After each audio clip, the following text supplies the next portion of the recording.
gracioso e mais um ano de vida te deu,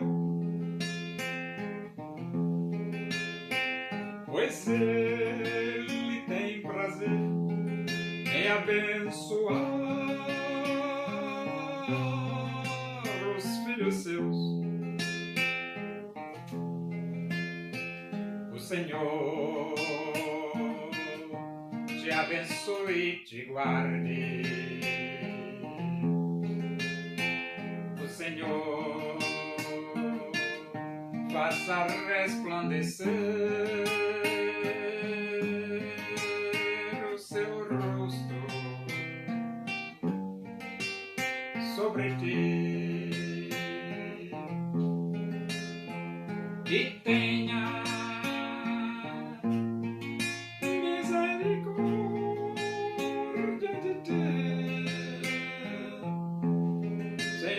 sobre ti,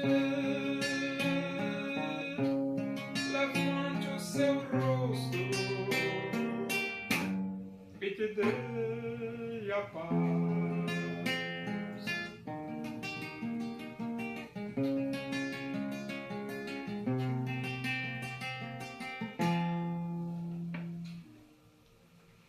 Vamos abrir a Bíblia, Bíblia Sagrada.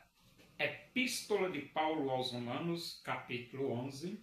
Vamos ler do versículo 11 até o versículo 24. Diz assim as Escrituras Sagradas, a palavra de Deus.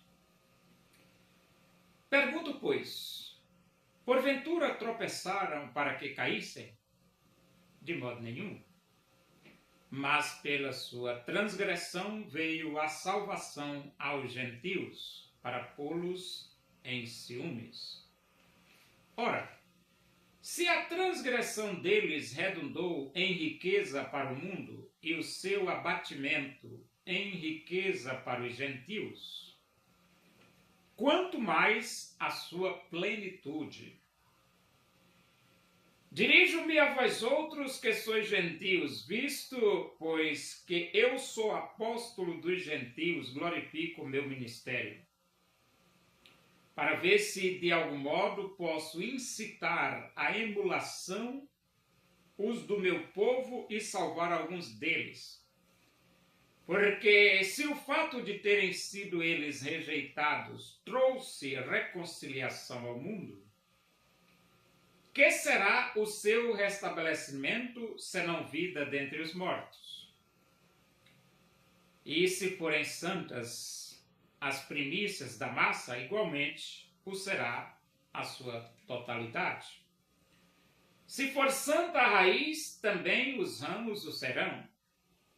Se, porém, alguns dos ramos foram quebrados, e tu, sendo oliveira brava, foste enxertado em meio deles, e te tornaste participante da raiz e da seiva da oliveira, não te glories contra os ramos.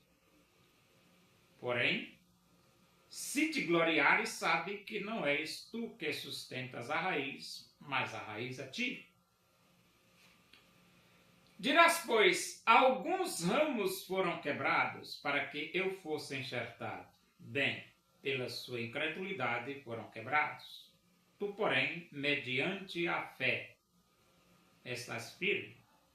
Não te ensoberbeças, mas teme.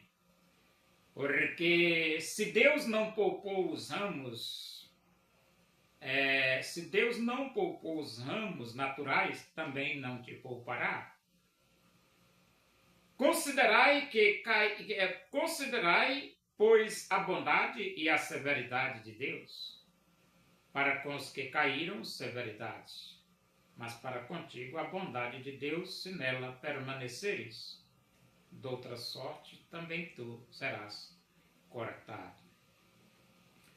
Eles também, se não permanecerem na incredulidade, serão enxertados, pois Deus é poderoso para os enxertar de novo. Pois se fosse cortado da que por natureza era oliveira brava e contra a natureza enxertado em boa oliveira, quanto mais não serão enxertados na sua própria oliveira aqueles que são ramos naturais. Então, a desobediência de Israel, a rejeição que eles tiveram, ou seja, não quiseram Jesus, enriqueceu os gentios. Por que enriqueceu os gentios? Enriqueceu pelo seguinte, a Bíblia diz assim, porque Deus amou ao mundo de tal maneira que deu seu Filho unigênito para que todo aquele que nele crê não pereça, mas tenha a vida eterna. Deus amou o mundo. Jesus veio para todos. É claro que os primeiros beneficiados seriam os judeus, porque Jesus nasceu lá. Só que eles rejeitaram. Eles rejeitaram, mas como Jesus veio para o mundo, então os gentios se beneficiaram, foram enriquecidos, foram beneficiados. Entendeu? E então esse versículo 11 que Paulo escreve aqui, ele diz assim, pergunto, pois, porventura tropeçaram para que caíssem? A resposta é, de modo nenhum. Então Israel tropeçou, esse tropeçou aqui que eles rejeitaram a Cristo. Tropeçaram na pedra de tropeço que era Jesus. Mas a pergunta é, para que caíssem? Não, eles tropeçaram porque eles rejeitaram.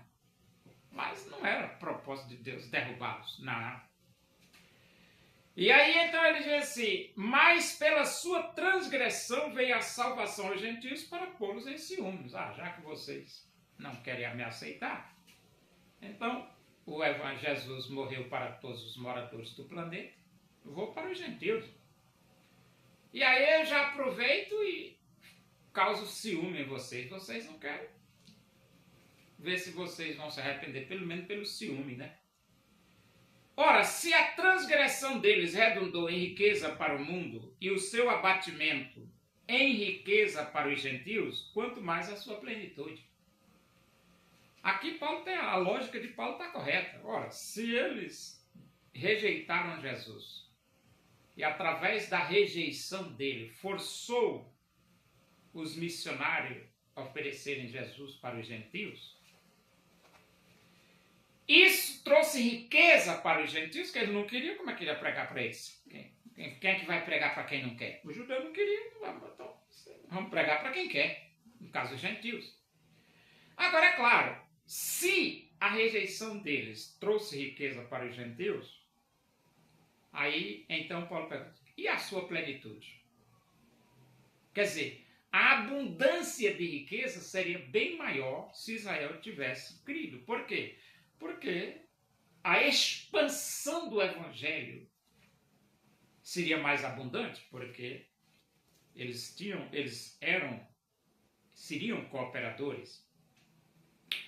Versículo 13. Dirijo-me a vós outros que sois gentios, visto pois que eu sou apóstolo dos gentios, glorifico o meu ministério, para ver se de algum modo posso incitar à emulação os do meu povo e salvar alguns deles. Então Paulo procurava salvar alguns judeus, mesmo que fosse por ciúmes. Ciúmes por quê? Porque os gentios estavam aceitando Jesus e os judeus rejeitando. E através da grande aceitação de Jesus, que é judeu, Jesus é judeu, do povo de Israel. E os gentios aceitando Jesus, causar ciúme aos judeus. Vocês não quiseram, os gentios abraçaram Jesus. Porque se o fato de terem sido eles rejeitados trouxe reconciliação ao mundo, que será o seu restabelecimento senão vida dentre os mortos? Isso é lógico, né? Eles rejeitaram, ele diz assim, trouxe reconciliação ao mundo, ou seja, o mundo se reconciliou através de Cristo, porque eles rejeitaram. Aí Paulo então diz, que será o seu restabelecimento senão vida dentre os mortos? Isso é lógico. Se Israel se arrepender, o resultado é vida dentre os mortos. Por quê? Porque Israel está morto nos seus delitos e pecados. Se eles se arrependerem, abrirem seus corações e aceitarem Jesus, a vida dentre os mortos, ou seja, eles vão ter vida. Israel vai ter vida. E ele diz, e se forem santas as primícias da massa, igualmente o será a sua totalidade. Se for santa a raiz, também os ramos o serão. Então aqui ele está querendo dizer o seguinte, se a raiz for santa, é lógico que os ramos também serão santos. E ele diz aqui no versículo 17, se porém alguns dos ramos forem quebrados e tu sendo oliveira brava foste enxertado no meio deles, e te tornaste participante da raiz, da seiva da oliveira, não te glories contra os ramos. Porém, se te gloriares, sabe que não és tu que sustentas a raiz, mas a raiz a ti. Então aqui ele está querendo dizer o seguinte, judeus e gentios, quem crer será salvo, quem não crer será condenado. O judeu normalmente já fazia parte do povo de Deus, mas rejeitou Jesus, é excluído. O gentio não fazia parte do povo de Deus, mas aceitou Jesus, é incluído. A lógica de Paulo é o seguinte, se o judeu, que era parte do povo de Deus, foi rejeitado, é lógico que o gentio também, que nem parte do povo de Deus era, se rejeitar Jesus, vai ser excluído também. Ele rejeitou Jesus, vai ser excluído. O judeu aceitou Jesus, vai ser aceito. Rejeitou, vai ser excluído. Isso significa dizer que Deus não faz acepção de pessoas. Tanto judeu como gentio. A fé, a regra, a lei é para todos. Tanto judeu como gentio. Então, participar da raiz depende da sua decisão. E ele diz aqui, não te ensoberbeças, mas teme, é que o gentio não deve ficar soberbo. Não tem soberbo. Não tem como ficar soberbo, porque a regra é igual para todos. Gentios, não acreditar em Jesus, será cortado. O judeu, não acreditando em Jesus, será cortado. Não tem onde existir a soberba. Porque se Deus não poupou os ramos naturais, também não te poupará, isso é lógico. Ora, se a regra é para todos, por que vai poupar? Não tem como poupar. Considerai, pois, a bondade e a severidade de Deus para com os que caíram, severidade, mas para contigo a bondade de Deus, se nela permaneceres. De outra sorte, tu também serás cortado. Aqui ele está querendo dizer o seguinte. O judeu caiu, essa queda aqui é no sentido de que eles rejeitaram Jesus. Então ele caiu. Os gentios também têm a mesma oportunidade de aceitar Jesus. E se eles não aceitarem, eles serão rejeitados. Rejeitados. Aqui, esse versículo aqui, o crente perde a salvação? Não perde. Porque aqui ele está colocando uma regra igual para todos. O gentio precisa permanecer na fé em Cristo e o judeu precisa permanecer na fé em Cristo. O gentio precisa aceitar Cristo e o judeu precisa aceitar Cristo. Se o gentio rejeitar Jesus, ele perde. Se o gentio rejeitar Jesus, ele não tem vida eterna. Se o judeu não aceitar Jesus, ele não tem vida eterna. Entendeu? Aqui não se trata de perda de salvação. Se trata de uma lei do Evangelho que é igual para todos. E então ele diz aqui,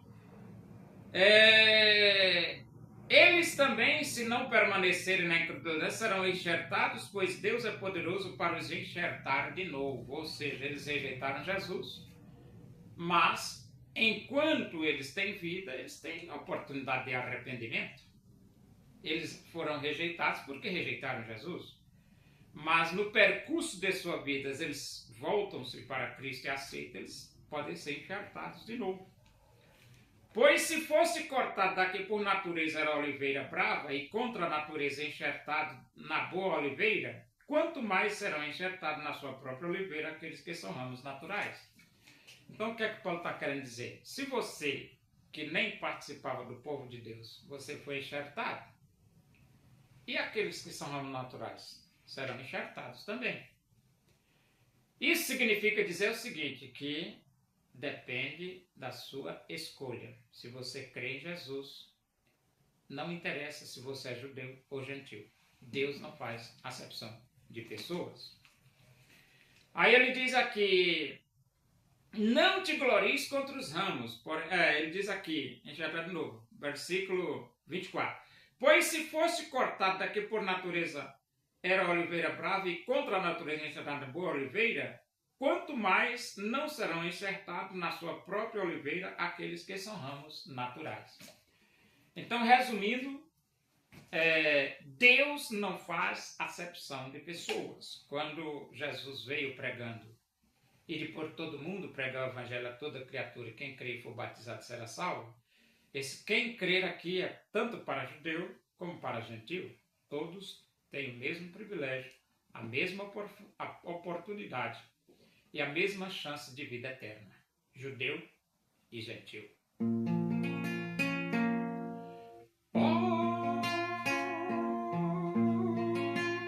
Onipotente é o Senhor e pode te ajudar nas angústias desta vida. Pode Deus te consolar nas angústias desta vida. Pode Deus te consolar. Espera, pois, pelo Senhor e fortalece teu coração. A esperança para o aflito, Deus tem dor. Em suas mãos. Oremos. Agradecemos a Deus por esse momento, na tua presença aí. Que o amor de Deus, a graça do nosso Senhor Jesus Cristo, a comunhão e a consolação do Espírito de Deus sejam todos nós aqui, com todo o teu povo, em toda a face da terra, hoje e para sempre. Amém. Boa tarde, que Deus vos abençoe.